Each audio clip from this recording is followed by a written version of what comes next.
ब्रजवासी बल्लभ सदा मेरे जीवन प्राण, इन्हें तनिक न विसार हो, तो ये नंद बाबा की आन।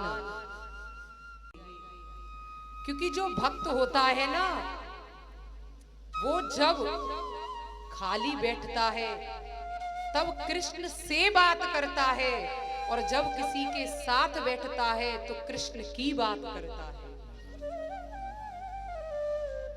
ये एक भक्त का लक्षण होता है।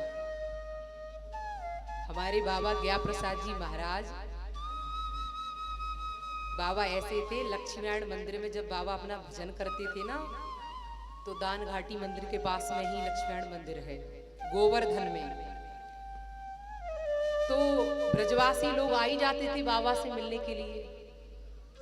और देखिए, ब्रजवासियों का कभी तिरस्कार मत करना।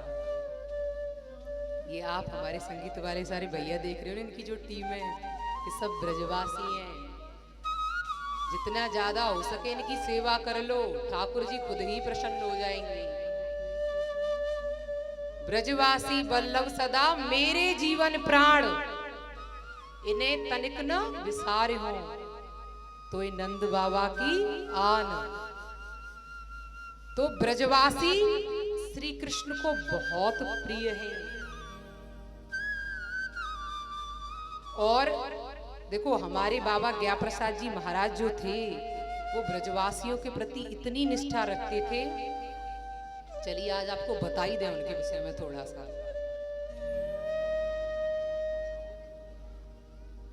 बाबा ने अपने ग्रंथों में लिखा, क्या कहा कि मंदिर के पुजारियों में भी दोष दर्शन नहीं करना चाहिए। जो लोग मंदिरों में जाकर के ये देखते हैं ना कि अरे पुजारी जी तो ऐसे थे, ये कर रहे थे, वो कर रहे थे, लेकिन हमारे बाबा का नियम था, वो पुजारियों में भी दोष नहीं देखते थे, उनमें भी श्री कृष्ण का दर्शन करते थे।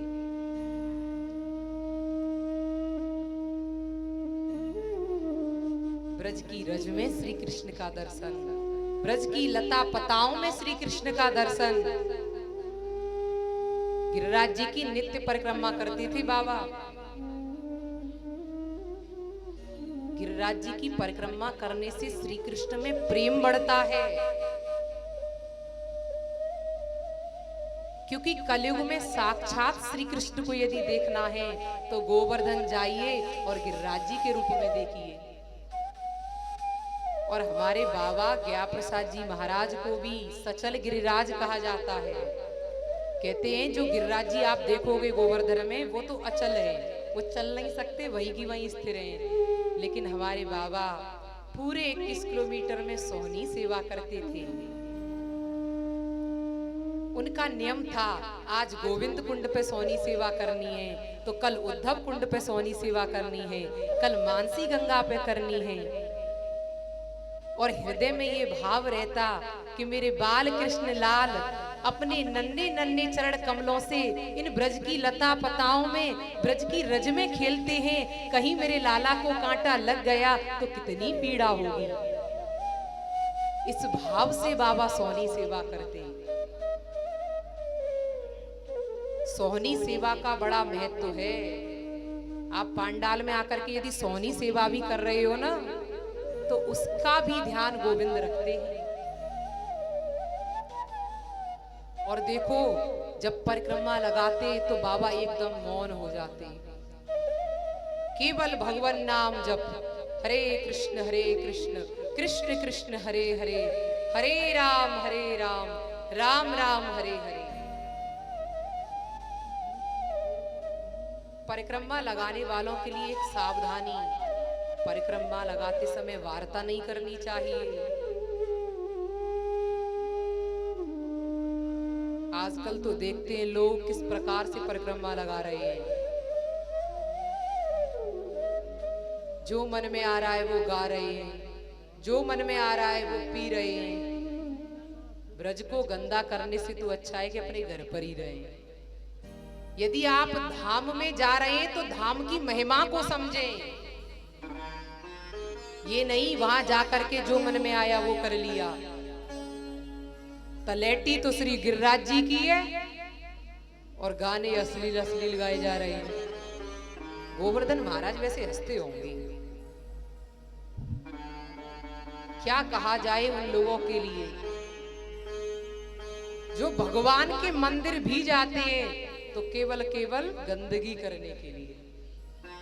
इसलिए मैं कहूंगी यदि इस तरीके से परिक्रमा लगाने का मन है, मदिरा पान करके, गुटखा खा करके, भांति भांति प्रकार के व्यसन करके, तो अच्छा है घर पर ही रहो। सिवाय पैरों को तोड़ने के अलावा कुछ भी हासिल होने वाला नहीं है। परिक्रमा यदि लगानी है तो ये सोच कर लगाओ, मेरी उंगली पकड़ करके नंद नंदन चल रहे हैं और मेरे गोवर्धन नाथ मुझे देख रहे हैं कि किस प्रकार ये मेरा चिंतन करता हुआ मेरे ध्यान में मग्न हो रहा है। बाबा की धाम निष्ठा, बाबा की नाम निष्ठा, बाबा की सदगुरुदेव भगवान में निष्ठा जो थी वो बड़ी ही अनुपम थी। बाबा जीवन भर महिलाओं से दूर रहे और मौन रहे। मौन का जीवन में बहुत बड़ा महत्व होता है। फालतू की बातें इधर उधर करने से अच्छा है कि मौन रहा जाए। और देखो जो व्यक्ति मौन रहता है ना, उसके लिए सबसे बड़ा फायदा तो ये होता है कि वो झूठ कम बोलता है। आपने देखा होगा जो लोग मौन नहीं रहते तो उनके मुख से क्या होता है, बोलते बोलते बातों ही बातों में झूठ निकल जाता है जो हैवी नहीं है। लेकिन जो मौन रहते हैं वो सोच कर बोलते हैं और झूठ नहीं बोलते। इसलिए यदि झूठ से बचना है तो मौन रहिए। तो बाबा मौन रहते और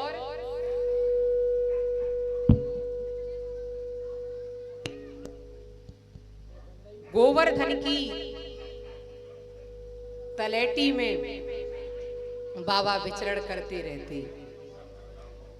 बाबा का खान पान, उनका भजन, उनकी दिव्यता का कहना ही क्या। प्रेम से कहिए श्री राधे गोवर्धन नाथ की।